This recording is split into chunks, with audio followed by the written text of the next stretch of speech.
Եվ այսպես Բաքուն առաջ է քաշում խաղաղապահների գործունեությունը կարգավորող 3 լրացուցիչ կետ, որոնք ցանկանում է տեսնել պայմանագրում։ Առաջին, ոչ մի հայկական զորք չպետք է լինի Արցախում, որովհետև դա ադրբեջանական հող է։ Ադրբեջանական զորքերն այնտեղ կան իրավամբ, ռուսական զորքերը ադրբեջանական համաձայնությամբ, իսկ հայկական զորքերը այնտեղ ընդհանրապես չպետք է լինեն։ Ոչ Հայաստանի Հանրապետության զինված ուժերը, ոչ Արցախի պաշտպանության բանակը։ Երկրորդ, Արցախ այցելող Հայաստանի պաշտոնատար բոլոր այցերը պետք է ինչ-որ կերպ համաձայնեցվեն ադրբեջանական կողմի հետ։ Երրորդ, Արցախի ինքնակառավարման մարմինները պետք է ընտրվեն, նշանակվեն ադրբեջանական կողմի եւ խաղաղապահների հետ համաձայնությամբ։ Այդ պայմանները չկատարելու դեպքում Բաքուն կարող է պահանջել խաղաղապահների դուրսբերումը։ Հիմա տեսեք, նախ հիշեցնենք, որ Արցախ ռուս խաղաղապահների մուտքը ճակերտավոր նշանավորվեց Հայաստանի երկնքում զինվորական շարասյունն ուղեկցող ուղղաթիռի խոցումով։ Այս իրադարձությունը հանգուցային նշանակություն ուներ։ Ռուսաստանի Դաշնության պաշտոնական շրջանակներն ի դեպ որևէ կերպ չեն նշել խոցող կողմին։ Թեև Ալիևն անմիջապես ընդունել էր մեղքը եւ ներողություն խնդրել, սա պատահական չէր։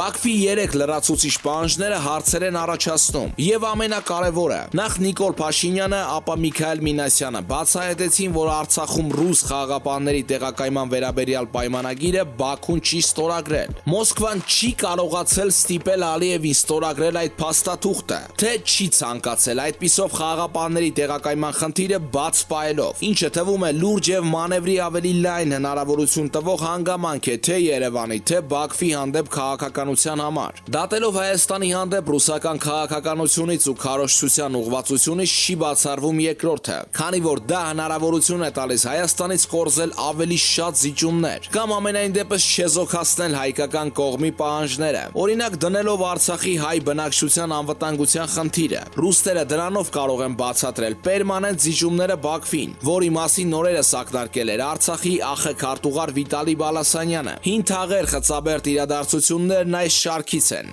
Մոսկվան կընդունի Բաքվի 3 պայմանները, որոնք նշանակում են Արցախի սուբյեկտության լիակատար ոչնչացում։ Արցախը թեև ճանաչված չէ, սակայն նրա կարգավիճակի հարցը միջազգային խնդիր է, ինչը լուրջ խնդիրների առաջ է կանգնեցնում Մոսկվային ու Բաքվին։ Միևնույն ժամանակ, եթե ռուսները ցանկանում են մնալ եւ իսկապես կա Բաքվի թույլատվության խնդիրը, այդ պարագայում Արցախի ինչ որ կարգավիճակը կարող է պետք գալ նրա դիմումով խաղաղապահների ներկայությունը օրինականացնելու համար։ Մոսկվայում քննարկում են Մոսկվա-Բաքու Ստեփանակերտ հարթությունում կարգավիճակի որոշման հնարավորությունը Մինսկի խմբին լիովին չեզոքացնելու համատեքստում, սակայն դա չի լուծում մանդատի եւ ընդհանրապես ներկայում իրագործվող համաձայնությունների լեգիտիմության հարցը, թեկուզ հետագա հնարավոր հետևանքների առումով։ Մեկ այլ կարևոր հանգամանք է Արցախում հայկական բանակի ներկայության խնդիրը։ Ընդհանրապես եռակողմ հայտարարությունն իր մեջ պարունակում է բազում խնդիրներ Մոսկվայի ու Բաքվի համար, որոնք հայկական գործոնի հետևողական չեզոքացման պայմաններում ավելի են սրվելու։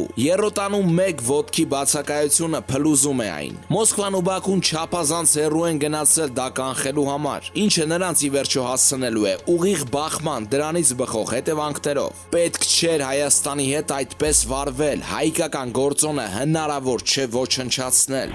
Խնդրում ենք պարտադիր ծանոթացեք այն տեղեկություններին, որը կներկայացնենք հաջորդ թիվ, պինդ եղեք։ Բաքվի ղեկավար Ալիևը հայտարարել է, թե հրահանգել է Ղարաբաղում կառուցել 2 միջազգային օդանավակայան՝ Ֆիզուլիում եւ Քելբաջար Լաչին հատվածում։ Ըստ նրա, դա կօգնի տնտեսական զարգացմանը, տուրիզմին եւ այլն։ Մենք բազմիցս առիթ ենք ունեցել արձանագրելու, որ ռազմաքաղաքական ագրեսիայի ակտիվ փուլից հետո Ադրբեջանն ու Թուրքիան անցնում են Հայաստանի եւ Արցախի դեմ տնտեսաքաղաքական ագրեսիայի ակտիվ փուլի, այսպես ասած տնտեսական պատերազմի։ Այդ պատերազմում նրանք ունեն առավելություն, որը փորձում են իրացնել հնարավորինս արագ։ Հայաստանը պետք է անի հնարավորն ու անհնարը առավելագույնս արագ այդ խնդիրը լուծելու եւ մրցակցությունից հետ չմնալու, այդ պատերազմը տանուլ չտալու համար, որովհետեւ դրա հետևանքը լինելու է Հայաստանի ու Արցախի դեմ ռազմաքաղաքական ագրեսիայի նոր ալիքի սպառնալիքը։ Օդանավակայանների հանգամանքը ուշադրության է արժանի մեկ այլ համատեքստում։ Դեկտեմբերից ի վեր ռուսական տելեգրամ ալիքները, որոնք առնչություն ունեն այդ երկրի ուժային բլոկի տարբեր խմբերի հետ, տարածում են տեղեկություններ Ստեփանակերտի օդանավակայանի գործարկման հեռանկարի մասին։ Նշվում էր դեկտեմբերի առաջին տասնօրյակը։ Հետո դեկտեմբերի 25-ը, այժմ խոսվում է հունվարի 10-ի մասին։ 2011 թվականին կառուցված եւ շահագործման սպասող Ստեփանակերտի օդանավակայանի հարցը ուշադրության կենտրոնում է վաղուց։ Առնվազն այն պահից, երբ Սերժ Սարգսյանը 2011-ին հայտարարեց դեպի Ստեփանակերտ առաջին չվերթի առաջին ուղևորը լինելու մասին։ Այդ չվերթը սակայն չի կայացել առ այսօր։ Ընդամենը այն պատճառով, որ Ադրբեջանը սպառնացել է։ Համանախագահ երկրներն էլ թերևս Սերժ Սարգսյանին չեն տվել թռիչքի թույլտվություն։ Միևնույն ժամանակ, սակայն արդեն 2015 թվականին ռուսական Ռեգնում գործակալության սրահում Արցախի նախագահ Բակո Սահակյանի մամուլի ասուլիսի ընթացքում գործակալությունը նրան հարց ուղեց, թե կտրամադրեն արդյոք Ստեփանակերտի օդանավակայանը դեպի Սիրիա ռուսական թռիչքների համար։ Մոսկվան նոր սկսել էր Սիրիայի ռազմարշավը։ Բակո Սահակյանը փորձեց հմտորեն խուսանավել այո կամ ոչ բնույթի պատասխանից, սակայն առավել ուշադրության էր արժանի հենց հանգամանքը, որ Մոսկվայում նրան տվեցին այդ հարցը, այն էլ գործակալությունից, որն այդ ժամանակաշրջանում դիտվում էր Կրեմլի համար կարծիք ձևավորողներից մեկը եւ գուցե Կրեմլի կարծիքի շուրջ զոնդաժ իրականացնողներից մեկը։ Ներկայումս Ստեփանակերտի օդանավակայանի հարցը հայտնվել է բոլորովին նոր ռազմաքաղաքական ստատուս քվոյի կենտրոնում եւ մեծ հավանականությամբ դրա վերաբերյալ արդեն ընթանում են ռուս-ադրբեջանական քննարկումներ։ Չի բացառվում, որ Մոսկվան պնդում է օդանավակայանի հարցը, ինչին ի պատասխան Ալիևը խոսում է Ղարաբաղում իր միջազգային օդանավակայանները կառուցելու մասին։ Միևնույն ժամանակ բաց է հարցը, թե Ստեփանակերտի օդանավակայանի գործարկումը ինչ իրավաքաղաքական հարթության վրա է լինելու։ Առանց Բաքվի համաձայնության այն չի կարող դիտարկվել, այսպես ասած, միջազգային թռիչքային համակարգի մաս։ Մյուս կողմից Ռուսաստանին դա թերևս շատ չի էլ հետաքրքրում, քանի որ Մոսկվան Արցախը դիտարկում է գերազանցապես ռազմաքաղաքական բաստիոն, որտեղ օդանավակայանը նա դիտարկում է զուտ իր նպատակները սպասարկող ռազմաքաղաքական ենթակառուցվածք։ Պետք չէ բացառել, որ Բաքուն այդ հարցում կտա լռելիային համաձայնություն։ Ռուսաստանին այս փուլում ավելին թերևս պետք էլ չէ։ Ինչ է պետք Արցախին ու Հայաստանին, կարծես թե քիչ է քննարկվում։ Հնարավոր է Մոսկվան հավաստիացնում է, թե այս փուլում թեկուզ այդ բնույթի գործարկման հնարավորությունը առավելագույնն է, որ հնարավոր է ստանալ։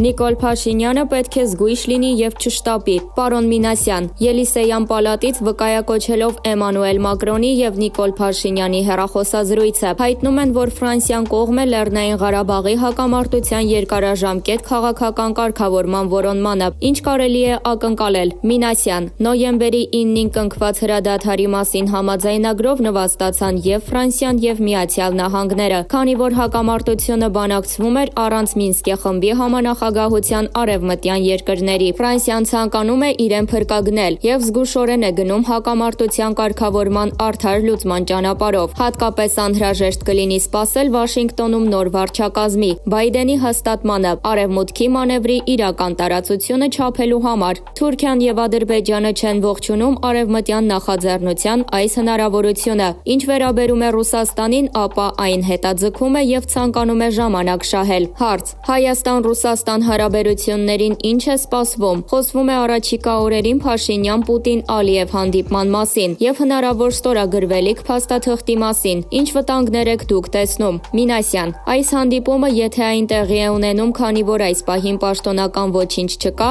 նոյեմբերի 9-ին կնքված հրադադարի պայմանագրի գործողության ժամկետի երկարացման մի մաս է։ Ալիևը ցանկանում է արագացնել համակարգի կայացումը նախքան Վաշինգտոնում Բայդենի վարչակազմի հաստատումը։ Պուտինը ցանկանում է ցույց տալ, որ ինքը հակամարտության արբիտրն է եւ որ կարող է ճնշում գործադրել ինչպես Բաքվի, այնպես էլ Երևանի վրա։ Ինչ վերաբերում է Փաշինյանին, նա ցանկանում է որոշակի փոխհատուցում ստանալ, քանի որ գտնվում է թույլ վիճակում եւ դրա համար հույս է դնում Մոսկվայի եւ Բաքվի միջև հնարավոր լարվածության վրա։ Բայց Նիկոլ Փաշինյանը պետք է զգույշ լինի եւ չշտապի։ Նա արդեն դեֆիցիտի պայմանագիր է կնքել Հայաստանի համար եւ նա միայն կվատթարացնի իր վիճակը, նախաստորագրելով մեկ այլ փաստաթուղթ Մոսկվայում։ Հարց. Ինչ է սպասվում Հայաստան-Արևմուտք հարաբերություններին։ Մինասյան. Արևմուտքի համար շատ կարևոր է հասկանալ, որ Հայաստանի ռազմական պարտությունը Եվրոպայում ժողովրդավարության, համընդհանուր արժեքների եւ խաղաղության պարտություն է։ Քանի դեռ Արևմուտքը չի հասկացել դա, ոչ մի կոնկրետ բան չի կարելի ակնկալել։ 1991 թվականից ի վեր թույլ դիվանագիտությունը երբեք չի նախաձեռնել Երևանում անցկացվող որևէ միջազգային հանդիպում։ Ամբողջ աշխարհի Պուտինին ազդարարելու, որ պաշտպանել Հայաստանը նշանակում է պաշտպանել խաղաղությունը, առաջընթացը, ժողովրդավարությունը եւ ազատությունները։ Արևմուտքը չի կարող թույլ տալ, որ ռասիստական, ահաբեկչական եւ պանթուրքիստական ադրբեջանական պետությունը ռազմական հաղթանակ տանի։ Պետք է սակայն հաշվի առնել, որ աշխարհը փախչում է արևմտյան երկրներից, ինչը թերևս ճիշտ է։ Արևմտյան երկրները գիտեն, որ իրենց շահերի համար էական նշանակություն ունեցող հայկական պետության ինքնիշխանությունը վերականգնելու համար անհրաժեշտ կլինի Հայաստանում վառելիք վառել ներսից, տնտեսական ներդրում անել եւ դրսից Արցախի հանրապետության ճանաչում։ Հայերի ռազմական պարտությամբ Հայաստանը դատարկվեց իր արտաքին հզորությունից։ Միայն ճակերտավոր հայկական էլիտաները կարող են հետ բերել եղածը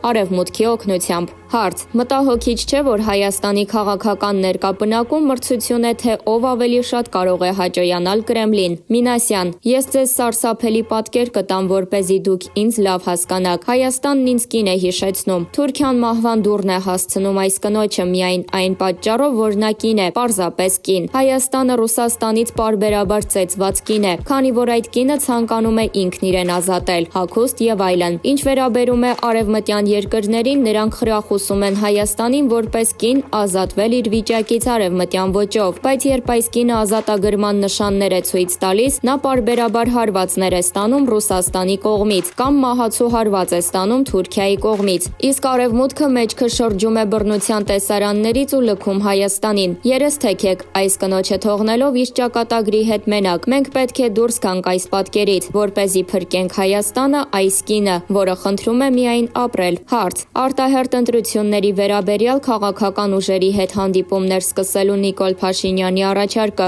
որքանով Հայաստանի ներքաղաքական լարվածության համար ճիշտ լուծում կարող է լինել։ Մինասյան. իրավիճակը պարզ է, բայց դրանից դուրս գալու համար անհրաժեշտ է պատասխանատվության խորը զգացում։ Այնուամենայնիվ ոչ իշխանությունը, ոչ էլ ընդդիմությունը բավարար քաղաքական հասունություն չունեն իրավիճակն ապաշրջափակելու համար։ Նիկոլ Փաշինյանը բոլոր շահագրգռվածություններն ունի հրաժարական տալով տակտիկական ժեստ անել, որպեսզի իր տեղակալ Տիգրան Ավինյանը կամ ազգային ժողովի նախագահ Արարատ Միրզոյանը տեղզի չեն ընդդիմությանը լիցքաթափելու եւ ընտրություններին նախապատրաստվելու համար։ Արտահերտ ընտրություններ, որոնց պատասխանատվությունն ընկնելու էր ժամանակավոր վարչապետի մեծամասնության վրա, ինչու նեղվել իշխանության մեջ մնալուց, երբ այն մասնակցում է քաղաքական շրջափակմանը։ Նա չի շփոթում ժողովրդական ինքնիշխանությունը ազգային ինքնիշխանության հետ։ Արդյոք նա ցանկանում է հրաժարական տալ, նախապահովելով դիվանագիտական հաղթանակ։ Ես չգիտեմ, բայց այն ինչ ես գիտեմ, այն է, որ նա դրանով ցույց է տալիս իր անհատականության մյուս կողմը։